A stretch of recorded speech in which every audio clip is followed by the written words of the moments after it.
Lord of the Mysteries. Chapter 560. The Hanged Man Gets Fleeced. Above the fog, Klein took out the Black Emperor card that he had fused with his spirit body and instantly reverted to his original form. This is called a one-click gear swap, he mocked himself as he recalled what had just happened. He was almost certain that the giant, wearing the sharp crown, was king of the 5 seas, Nas Solomon. The 100-meter-long sailboat that could sail through the spirit world was the ghost ship named Black Emperor, which was built by the ancient Solomon Empire. I've always thought that a ghost ship simply means that it can sail on its own and wouldn't sink, making it closer to a strange creature. I never thought that the most powerful ghost ship would be able to turn itself incorporeal and wander through the spirit world. That makes it almost a demigod, right? As expected of the most famous Black Emperor on the 5 seas. Yes. I can't eliminate the possibility that it sacrificed a traveler during its creation process.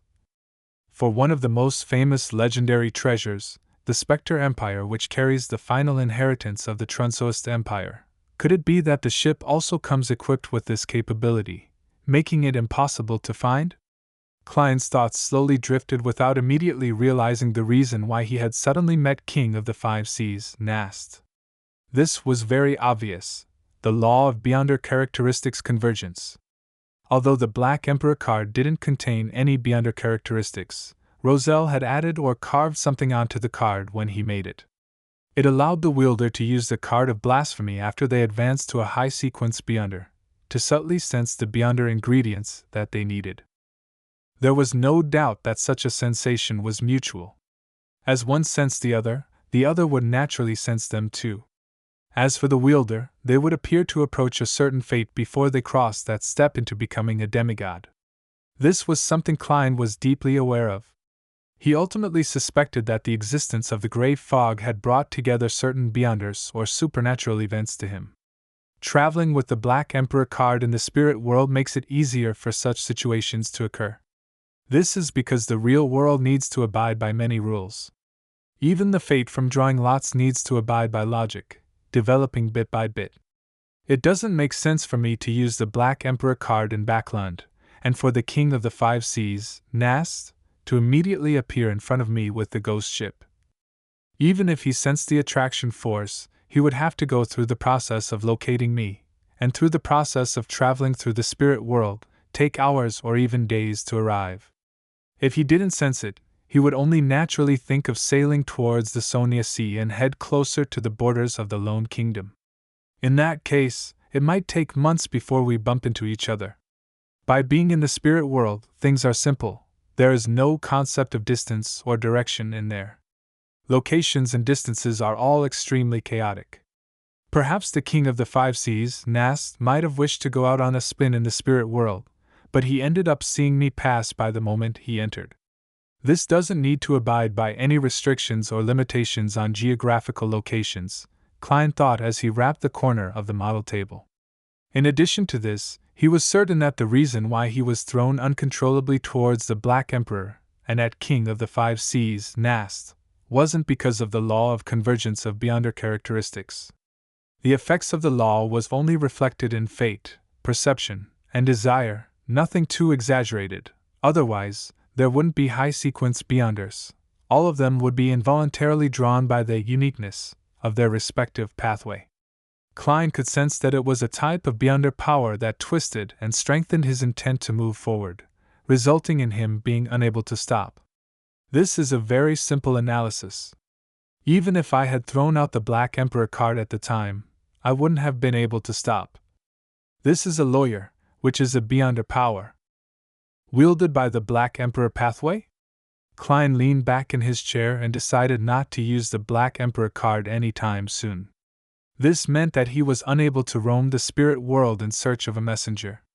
If he hadn't brought the Black Emperor card and had used his main body with the Sea God's scepter, he would appear in the spirit world, which was filled with all kinds of revelations and information. He would inevitably leave many clues and could be divined about at any time. In terms of anti-divination and anti-prophecy, Azek's copper whistle couldn't be compared to the Black Emperor card. If I were to really do that, I might meet 10 people who know that I obtained the Sea God's scepter, when buying a beer at the bar. Of course, it was taken by Klein Moretti, so what has that got to do with me, Gehrman Sparrow? Klein shook his head in a self-deprecating manner and decided to use the ritual method to get a messenger to respond. He could find something more suitable later on. After he covered the Black Emperor card, his figure disappeared from the mysterious space above the gray fog. Early morning by him. Alger prepared to take a carriage out of the city and take a detour to a private harbor behind the cliff. That was where his Blue Avenger was docked and waiting to set sail. As a disguised pirate captain, he couldn't dock so openly at the main port of the City of Generosity. That would be sufficient proof that he had close ties with the authorities. It was the same with the other pirates who had to consider their berth in advance before coming to Bayam to sell their loot or gain enjoyment. They either went to a small port in the surrounding waters, or to a private port controlled by someone with a deep background or by the resistance. Finally, there are no more missions. I can go out to sea again. I need to first obtain a mystical item that can increase my strength and also square my accounts. After that, I'll head to the primitive island and hunt for the blue shadow falcon, allowing me to advance to sequence 6 as quickly as possible. Alger was about to walk towards a rental carriage when he unexpectedly saw a familiar figure. The former pirate merchant, Ralph, walked out of the carriage with a ruddy face and looked towards the Governor General's office that wasn't far away. He seemed to be abnormally excited. What happened to him? After a moment of puzzlement, Alger took the initiative to go over and greet him. From his point of view, Ralph was, in a sense, also one of his comrades. They were all subordinates of Mr. Fool. However, one is a core member, while the other just remains on the periphery. Alger calmly confirmed their identities and positions. What happened to deserve such joy? Alger asked after chatting about the weather. Ralph laughed out loud and narrowed his eyes, saying, If I were to say that I received the blessings of God, would you believe me? I believe, Alger answered in his mind without hesitation. Suppressing his curiosity, he asked, What are you doing here? Ralph was about to answer when his eyes suddenly lit up. He looked around, and after confirming that there was no one around him, he said in a deep voice, Didn't you say that you also believe in God? In order to befriend him, Alger had lied, saying that his faith lay with sea god, Calvetua. In any case, this was common among pirates, so it wouldn't arouse suspicion. At sea, the weather was usually more frightening than any enemy, so most pirates, adventurers, ship crew, and sailors had great respect for gods who controlled similar fields, believing in them to a certain extent. Of course. This time, Alger's answer was firmer than ever. This was because he knew that the sea god, that the other party believed in, was the embodiment of Mr. Fool. Ralph nodded in satisfaction, revealed a smile, and whispered, I received a revelation yesterday. God sent me to help his young lambs. I intend to establish a charitable fund for this purpose. This is the will of God. As his believer, I think you would be happy to provide some assistance. He held out his right hand and waited for the donation. Alger's expression stiffened, and he was momentarily unsure of how to respond. Although his present fortune was worth £3,245, he was preparing to buy a mystical item, making his overall financial situation somewhat tight. Of course, he could still donate quite a bit if he skimped and saved.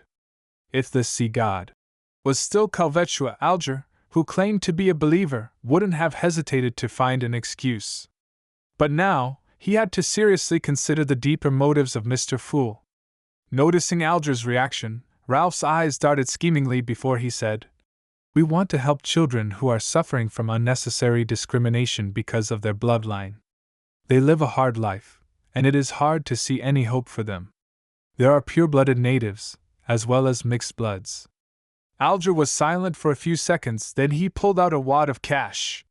Here's £100. Ralph took it and said with a smile, Your kindness will definitely be rewarded. God will protect you. The door slanted over the entrance to the warehouse. Klein prepared the summoning ritual for the spirit world creature and was surrounded by the hallucinatory scent of herbs and essential oils. He was afraid that there would be some kind of accident if he held it in the inn, and although it might not be risky for him, it might end up harming the other occupants. Therefore, he went back to the abandoned warehouse where he had given a sacrifice to Calvetua. As for Danitz, having his bounty raised to £5,500, he was very proactive in asking to stay in the suite and monitor the radio transceiver. The procedure is to light the candle that symbolizes me, and to use a verified incantation to summon the appropriate spirit world creature as a messenger.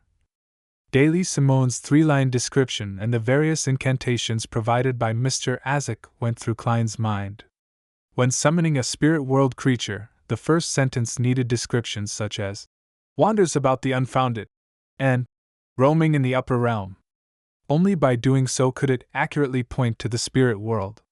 The suffix would clearly indicate that the spirit body was being summoned and that it was a creature that had a corporeal body. The second and third lines were an accurate description of the creature, but due to the restrictions of the format, one couldn't use too many words to pinpoint a creature. Therefore, it was difficult to predict or divine what would ultimately be summoned by the ritualist. In this sort of situation, using an incantation previously used by others implied a much lower risk. Then, after signing a contract, the description of the third sentence.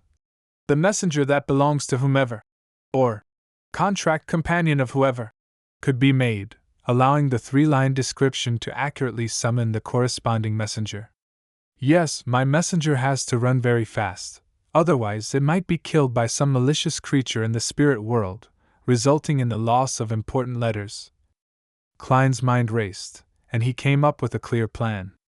He took a step back and said in ancient Hermes, I summon in my name the spirit that wanders about the unfounded, the friendly creature that can be subordinated, the creature whose speed surpasses imagination. Whoosh! There was the sound of wind, tainting the candles to a dark green and turning the surroundings cold and creepy. Klein saw a blurry figure rush out, too fast for him to see anything. After that, he couldn't find the fellow ever again.